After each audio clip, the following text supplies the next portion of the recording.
അഭിമുഖം. മഹാ ഇന്തിഫാദ ആഗോള മുന്നേറ്റമാണ്.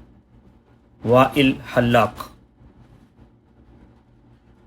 ഫലസ്തീനിലെ മഹാ ഇന്തിഫാദ അതിൻ്റെ ഭൂമിശാസ്ത്ര രാഷ്ട്രീയ അതിരുകൾ ഭേദിച്ച് ഒരാഗോള പ്രതിഭാസമായി വളർന്നിരിക്കുകയാണെന്ന് കൊളംബിയ യൂണിവേഴ്സിറ്റി ഇസ്ലാമിക പഠന വിഭാഗം അധ്യാപകനായ പ്രൊഫസർ വാഇൽ ഹല്ലാഖ് നിരീക്ഷിക്കുന്നു. ഇന്തിഫാദ ഇസ്രയേലിനെതിരെയുള്ള ഒരു പ്രാദേശിക ചെറുത്തുനിൽപ്പല്ല, അതൊരാഗോള ചെറുത്തുനിൽപ്പ് പ്രസ്ഥാനമായി ശക്തിപ്പെട്ടിരിക്കുന്നു. വാഇൽ ഹല്ലാഖുമായി അൽ ജസീറ .net നടത്തിയ അഭിമുഖത്തിന്റെ പ്രസക്ത ഭാഗങ്ങൾ. ഫലസ്തീൻ പ്രശ്നം ഒരു സുപ്രധാന വഴിത്തിരിവിലെത്തിയെന്ന് പലരും വിശ്വസിക്കുന്നു. ഇസ്രയേലി അധിനിവേശകർ നടത്തിക്കൊണ്ടിരിക്കുന്ന വംശീയ ഉന്മൂലനത്തിനെതിരെ പൊട്ടിപ്പുറപ്പെട്ട നിരവധി വിദ്യാർത്ഥി പ്രക്ഷോഭങ്ങൾ അതിന് തെളിവാണെന്നും അവർ കരുതുന്നു. ഇത് ശരിയാണോ? താങ്കളുടെ ചോദ്യത്തിന് ഉത്തരം പറയുന്നതിന് മുമ്പ് 2023 ഒക്ടോബർ 7 ശേഷമുള്ള സംഭവ വികാസങ്ങളെ സൂചിപ്പിക്കാൻ ഞാൻ പുതിയൊരു പ്രയോഗം രൂപകൽപ്പന ചെയ്യുകയാണ്. മഹാ ഇന്തിഫാദ എന്നാണ് ആ പ്രയോഗം.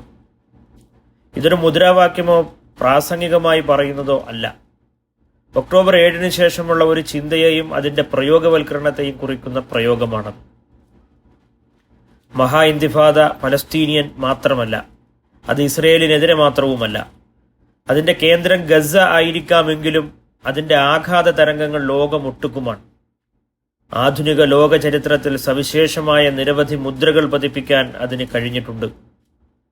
ഒന്നാമതായി, നന്നേ ചെറിയതും ദുർബലവുമായ ഗസ മുനമ്പ് ഇസ്രയേൽ എത്രമാത്രം ദുർബലവും ശിഥിലവുമാണെന്ന് കാണിച്ചു തന്നു.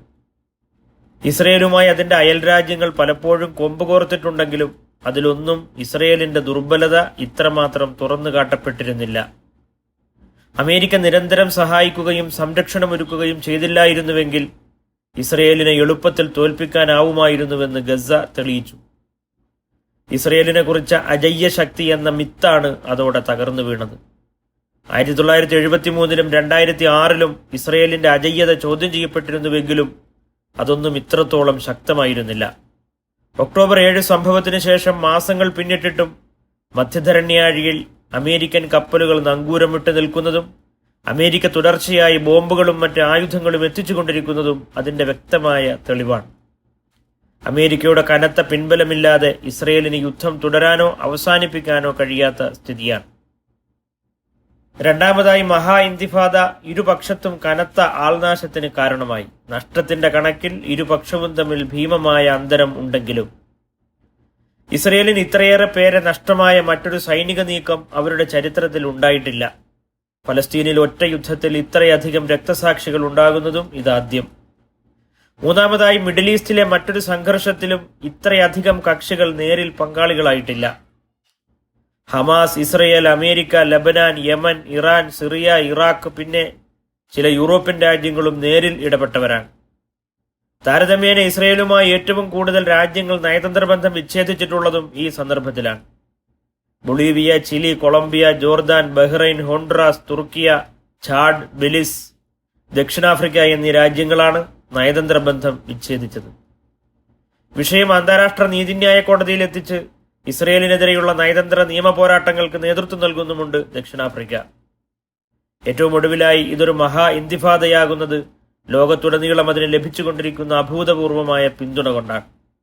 1948 ഫലസ്തീൻ വിമോചന പ്രസ്ഥാനങ്ങൾ രൂപവൽക്കരിക്കപ്പെട്ട ശേഷം ഇതുപോലൊരു ആഗോള പിന്തുണ മുമ്പൊന്നും അതിന് ലഭിച്ചിട്ടില്ല. ഈ നാലാമത്തെ തലമാണ് ഏറ്റവും പ്രാധാന്യമർഹിക്കുന്നത്. ജനങ്ങളുടെ രാഷ്ട്രീയ ആഭിമുഖ്യത്തിൽ വന്ന കേവല മാറ്റമായി നമുക്കതിനെ കാണാൻ കഴിയില്ല.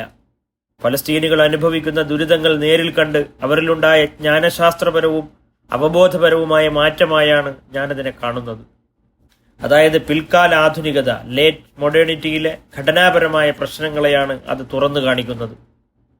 അമേരിക്കൻ തെരുവിലെ പ്രക്ഷോഭകർ നമ്മളെല്ലാം ഫലസ്തീൻ എന്ന് വിളിച്ചു പറയുമ്പോൾ അതിനെ വെറും രാഷ്ട്രീയ മുദ്രാവാക്യമായി നാം വ്യാഖ്യാനിക്കരുത്. ജ്ഞാനശാസ്ത്രപരമായി വലിയ അർത്ഥധ്വനികൾ അതിനുണ്ട്. ഇനി നിങ്ങളുടെ ചോദ്യത്തിന് ഒറ്റവാക്കിൽ മറുപടി പറയാം. അതെ, കഴിഞ്ഞ 7 മാസങ്ങളിൽ ലോക മനസാക്ഷിയിൽ വളരെ സുപ്രധാനമായ വഴിത്തിരിവ് തന്നെയാണ് ഉണ്ടായിട്ടുള്ളത്. പിൽക്കാല ആധുനികതയിലെ ജ്ഞാനശാസ്ത്രത്തിൽ തന്നെയാണ് ആ മാറ്റം. ജ്ഞാനശാസ്ത്രപരമായ മാറ്റം എന്ന് പറഞ്ഞല്ലോ, എന്താണ് അതുകൊണ്ട് ഉദ്ദേശിക്കുന്നത്? രാഷ്ട്രീയം എന്നതിലുപരി അത് ജ്ഞാനശാസ്ത്രപരമാവുന്നത് എങ്ങനെയാണ്? അവബോധം തന്നെയാണ് അറിവ്. അത് മൂല്യനിർണയത്തിന് വിധേയമായിക്കൊണ്ടിരിക്കും.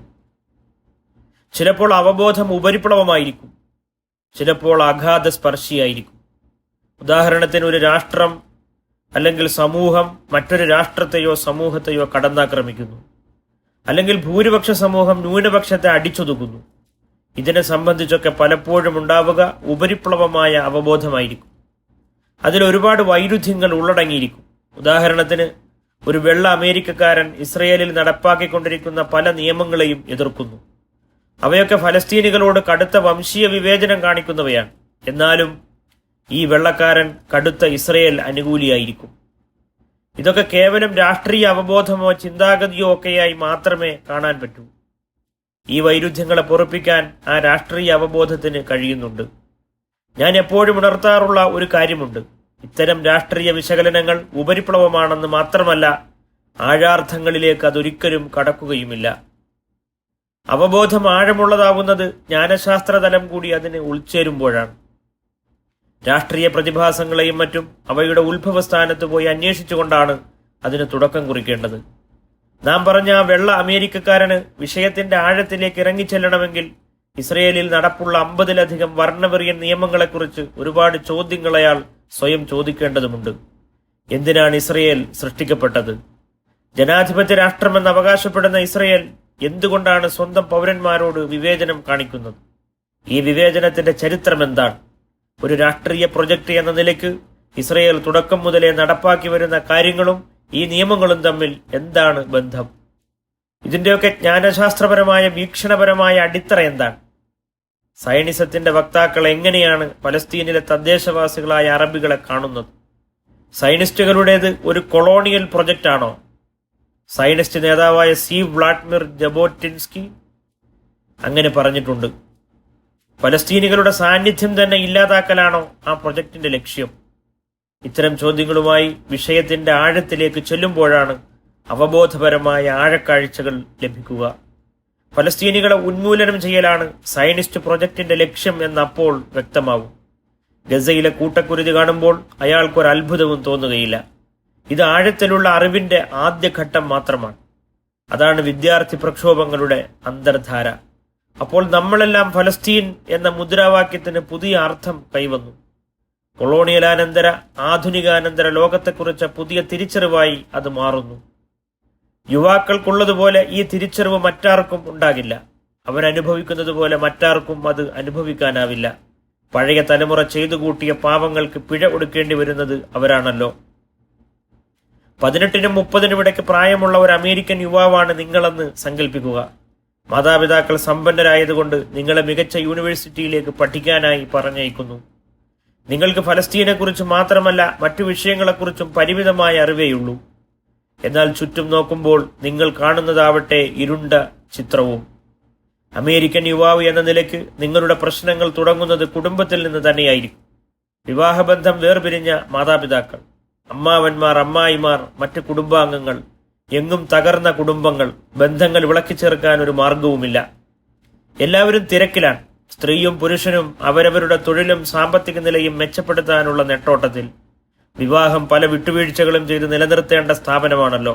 ആണും പെണ്ണും അതിന് സന്നദ്ധരല്ല. തൊഴിലെന്നത് മറ്റൊരു അടിമപ്പണിയായി മാറിയിരിക്കുന്നു ഇന്നെവിടെയും.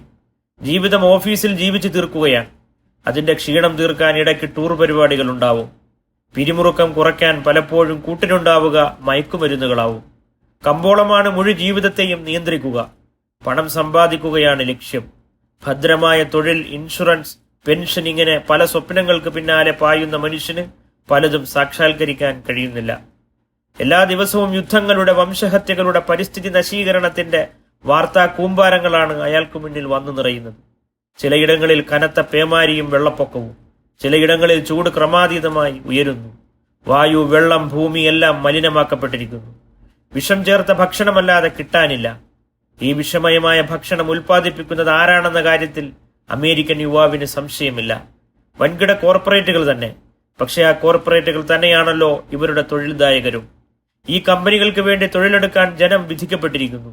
ആർത്തിപ്പണ്ടാരങ്ങളായ കമ്പനികൾ ഇവരെ വെച്ച് കണ്ടമാനം ലാഭം അടിച്ചുമാറ്റുകയും ചെയ്യുന്നു.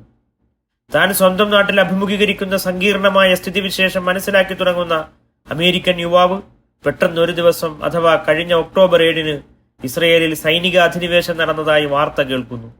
ഇസ്ലാമിക ഭീകരർ കുട്ടികളെ അടുപ്പിലിട്ട് ചുട്ടതായും സ്ത്രീകൾ ബലാത്സംഗം ചെയ്യപ്പെട്ടതായും കേൾക്കുന്നു. നിങ്ങൾ, അഥവാ അമേരിക്കൻ യുവാവ്, വാർത്ത കുറച്ചധികം ഗൗരവത്തോടെ പിന്തുടരാൻ ആരംഭിക്കുന്നു. ഇത് സംബന്ധമായി ഇസ്രയേലും അമേരിക്കൻ ഭരണകൂടവും പറഞ്ഞിരുന്നതെല്ലാം പച്ചക്കള്ളങ്ങളായിരുന്നു എന്ന് കണ്ടെത്തുന്നു. കുഞ്ഞുങ്ങൾ ആരും ചുട്ടുകൊന്നിട്ടില്ല, ആരെയും ബലാത്സംഗം ചെയ്തിട്ടുമില്ല.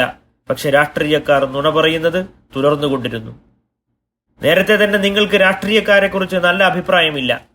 ഇപ്പോൾ ഒരു കൂട്ടം പെരും നുണയന്മാരായി അവർ നിങ്ങളുടെ മുന്നിൽ വന്നു നിൽക്കുകയാണ്.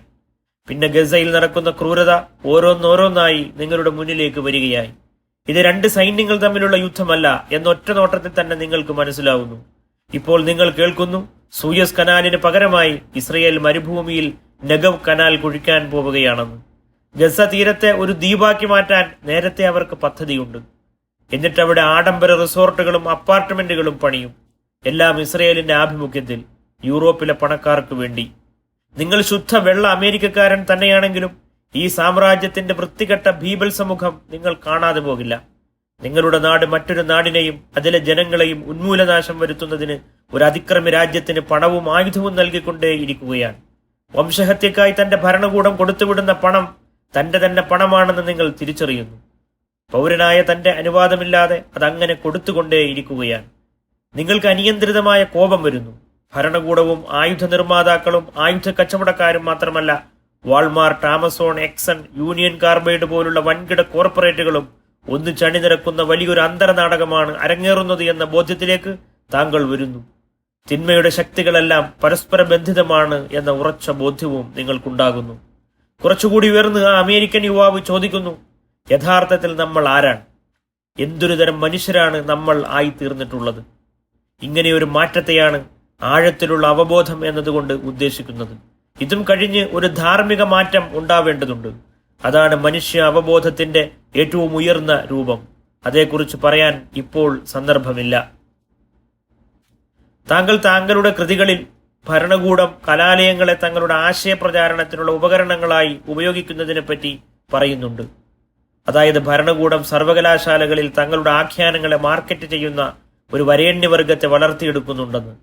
പലസ്തീൻ വിഷയത്തിൽ എന്താണ് ഇപ്പോൾ അമേരിക്കൻ യൂണിവേഴ്സിറ്റികളിൽ നടന്നുകൊണ്ടിരിക്കുന്നത്? നമ്മൾ സമൂഹമെന്ന് പറയാറുണ്ടല്ലോ.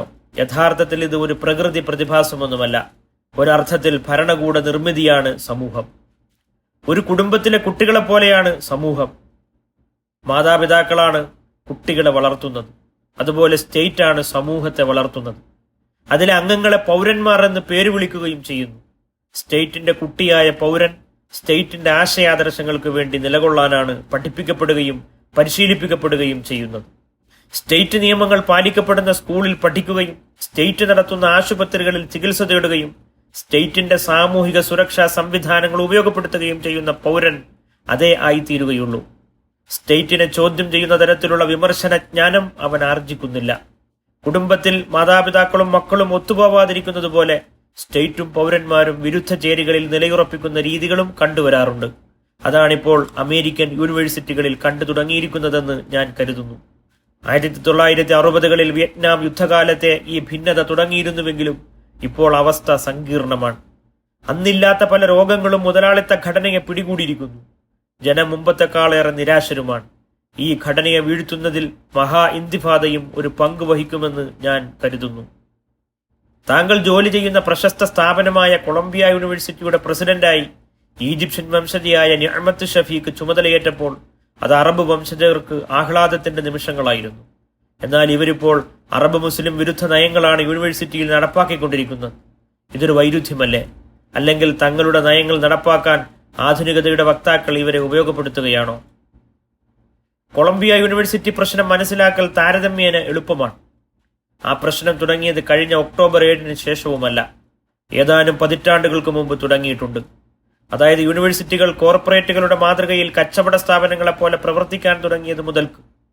3 നൂറ്റാണ്ട് മുമ്പ് ആധുനികതാ പ്രൊജക്ട് ആരംഭിക്കുമ്പോഴും സാമ്പത്തികവും ഭൗതികവുമായ നേട്ടങ്ങൾക്കായിരുന്നു ഒന്നാം സ്ഥാനം.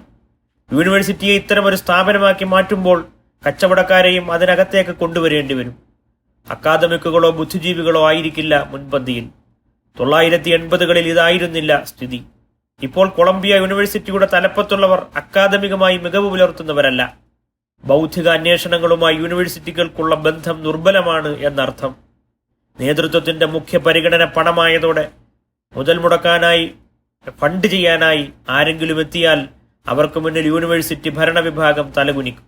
പണമെറിയുന്നത് ആരാണെന്ന് പോലും നോട്ടമില്ല. യൂണിവേഴ്സിറ്റി ഭരണവിഭാഗം കച്ചവടക്കാരായി എന്നു മാത്രമല്ല, അവർ രാഷ്ട്രീയ യജമാനന്മാരുടെ വിനീത ശിഷ്യരുമായി. അതുകൊണ്ടാണ് യൂണിവേഴ്സിറ്റി പ്രസിഡന്റ് വിദ്യാർത്ഥി പ്രക്ഷോഭം അടിച്ചൊതുക്കാൻ റയറ്റ് പോലീസിനെ വിളിച്ചത്. നിഅമത്ത് ഷഫീഖ് കറങ്ങുന്നത് ഫിനാൻസിന് ചുറ്റുമാണ്. അക്കാദമികമായ മാനങ്ങളൊന്നും അവരിൽ നിന്ന് പ്രതീക്ഷിക്കരുത്. യോഗ്യത വെച്ച് പറഞ്ഞാൽ അവരെ ഒരു ബാങ്കിന്റെ മാനേജറാക്കാൻ കൊള്ളാം. കൊളംബിയ പോലുള്ള ഒരു വലിയ സർവകലാശാലയുടെ തലപ്പത്തിരിക്കാൻ ഒട്ടും യോഗ്യതയില്ല. അക്കാദമിക സ്വാതന്ത്ര്യത്തിന് വേണ്ടി എഴുന്നേറ്റ് നിൽക്കാനുള്ള ധൈര്യം നിഅമത്തിനില്ല. ആരാണോ ഫണ്ട് ചെയ്യുന്നത് അവർ അവരുടെ ഇഷ്ടത്തിന് യൂണിവേഴ്സിറ്റിയുടെ നയങ്ങളും മുൻഗണനകളും തീരുമാനിക്കുന്നു. AIPAC പോലുള്ള ഇസ്രയേൽ ലോബികളുടെ ആളുകളാവും പലപ്പോഴും ഫണ്ട് കൊടുക്കുന്നത്. അവർ യൂണിവേഴ്സിറ്റിയുടെ മാത്രമല്ല അമേരിക്കയുടെ തന്നെ നയങ്ങളിൽ തിരിമറി നടത്തുന്നവരാണ്. ഇതൊക്കെ കലാലയത്തിന്റെ ഭരണാധികാര ഘടനയിൽ ഒഴിവാക്കാനാവാത്ത ഒന്നായി മാറിയിട്ടുണ്ട്. മറ്റൊരു സുപ്രധാന രാഷ്ട്രീയ യാഥാർത്ഥ്യവും നമ്മുടെ ശ്രദ്ധയിൽ ഉണ്ടാവണം. അമേരിക്കൻ രാഷ്ട്രീയ ഘടന മൊത്തമായി വിൽപ്പനയ്ക്ക് വെച്ചിരിക്കുന്നു എന്നതാണത്. മറ്റൊരു രാഷ്ട്രത്തിന്റെ മുൻഗണനകൾക്കനുസരിച്ച് ഈ രാഷ്ട്രത്തെ മെരുക്കിയെടുക്കുകയാണ്. ജോൺ മീഷൈമറും സ്റ്റീഫൻ വോൾട്ടും ചേർന്നെഴുതിയ the Israel lobby and US foreign policy എന്ന ഗ്രന്ഥത്തിൽ ഇത് കൃത്യമായി വിശദീകരിച്ചിട്ടുണ്ട്. ഇസ്രയേലിന് വേണ്ടിയുള്ള അമേരിക്കൻ നയങ്ങൾ ഇസ്രയേലിന് മാത്രമേ പ്രയോജനപ്പെടൂ എന്നും അതൊരിക്കലും അമേരിക്കൻ താൽപര്യങ്ങൾ സംരക്ഷിക്കുന്നില്ലെന്നും അതിൽ ഗ്രന്ഥകാരന്മാർ സമർത്ഥിച്ചിട്ടുണ്ട്. കാരണം ഇത്തരം ലോബികളാണ് ഇന്ന് അമേരിക്കയെ നിയന്ത്രിക്കുന്നത് തന്നെ. യാതൊരു ധാർമ്മികതയും ബാക്കി വെക്കാത്ത ഈ അധികാരക്കളിയുടെ ചെറുമാതൃകയാണ് കൊളംബിയ യൂണിവേഴ്സിറ്റിയിൽ കാണുന്നത്. അതായത് കൊളംബിയ യൂണിവേഴ്സിറ്റി ഭരണവിഭാഗം അതിന്റെ ആത്മാവിനെ പിശാചിന് വിറ്റിരിക്കുന്നു.